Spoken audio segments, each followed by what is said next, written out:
In the golden sunlight of post-war California, something smooth was stirring.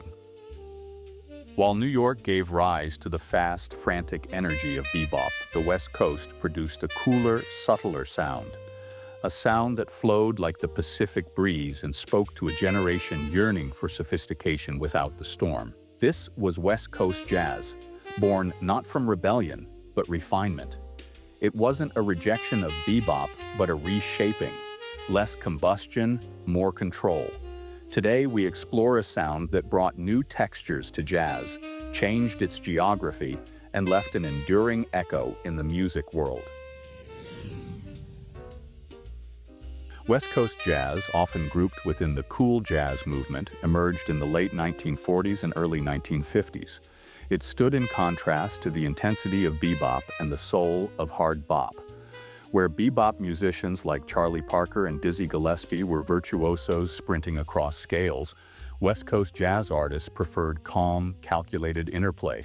The music was more relaxed, more arranged.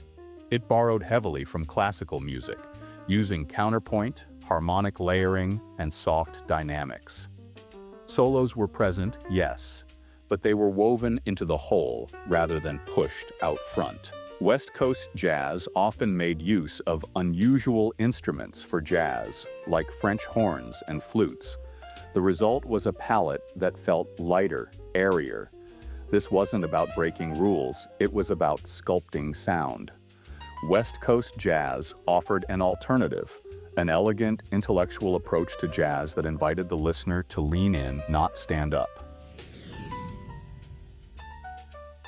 Two cities nurtured the rise of West Coast jazz, Los Angeles and San Francisco.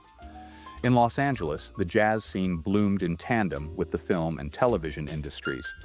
Many West Coast jazz musicians were studio players by day, recording movie scores and jingles.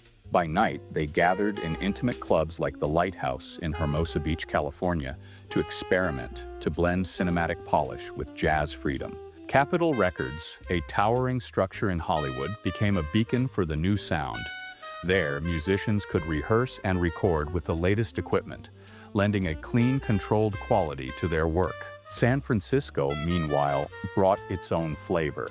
In the clubs of North Beach and the Fillmore District, musicians played for diverse, often racially integrated crowds.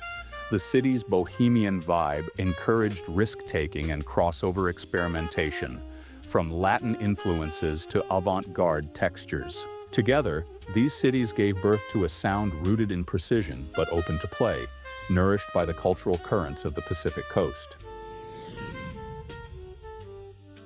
West Coast jazz was not a faceless movement. It had icons, musicians who defined the style through tone, taste, and technique. Gerry Mulligan, the tall baritone saxophonist with a penchant for rich counterpoint, formed one of the most innovative quartets in jazz history. His collaboration with trumpeter Chet Baker, notably without a pianist, left space in the music. Space for breath, for ideas to land. Baker's lyrical tone and moody demeanor captured the spirit of the style. Effortless, but not empty. Dave Brubeck brought classical training to the piano. Alongside his alto saxophonist, Paul Desmond, Brubeck made complex rhythms sound effortless. Desmond's dry, melodic tone became a hallmark of the West Coast sound. His composition, Take 5 in 5/4 time, became an unlikely hit and remains a jazz classic. Drummer Shelly Manne lent his subtle, brush-heavy technique to countless recordings, from small combos to film scores.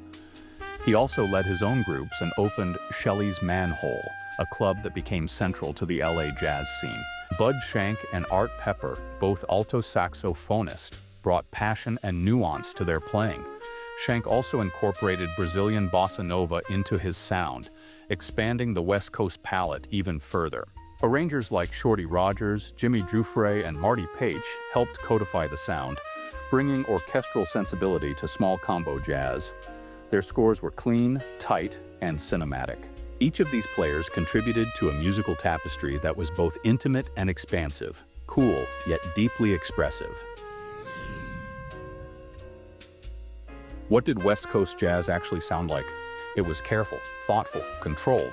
You'd hear rich textures, slower tempos, and melodies that unfolded with grace. The sound was lighter, often avoiding the driving swing feel of East Coast jazz.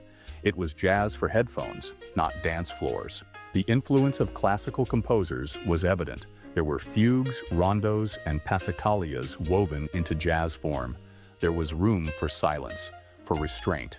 Arrangements played a big role. There was often less improvisation and more structure, echoes of chamber music rather than late-night jam sessions.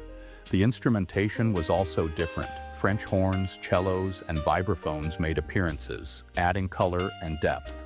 Albums like Time Out, Gerry Mulligan Quartet Volume 1, and Shorty Courts the Count became touchstones for a style that favored balance over bombast. Even album artwork reflected this.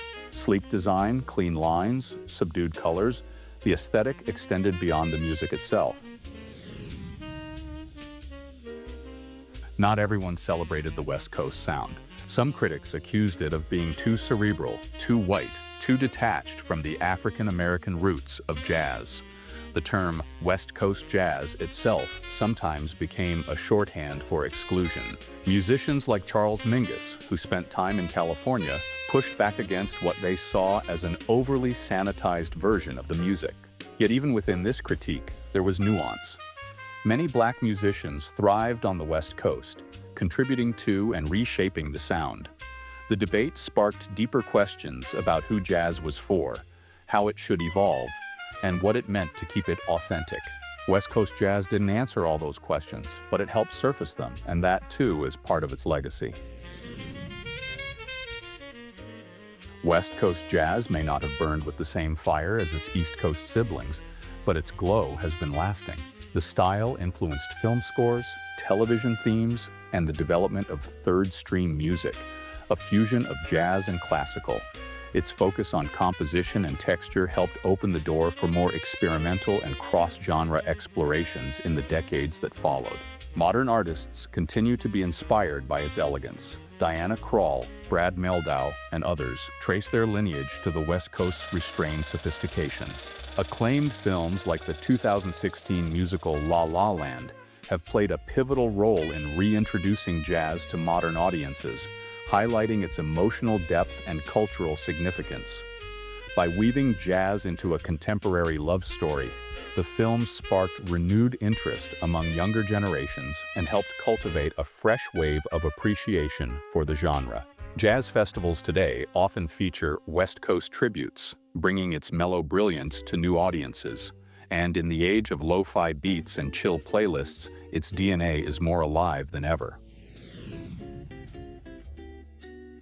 West Coast jazz was a mirror of its time and place. Sleek convertibles, post-war optimism, coastal breezes. It reflected a California mindset, open, curious, composed. It wasn't about intensity, it was about intimacy. In a genre often defined by passion and power, West Coast jazz proved that there is beauty in restraint. That cool can be just as captivating as hot, and that sometimes the softest voice in the room leaves the deepest impression. As the sun sets over the Pacific, the music plays on, cool, calm, and unforgettable.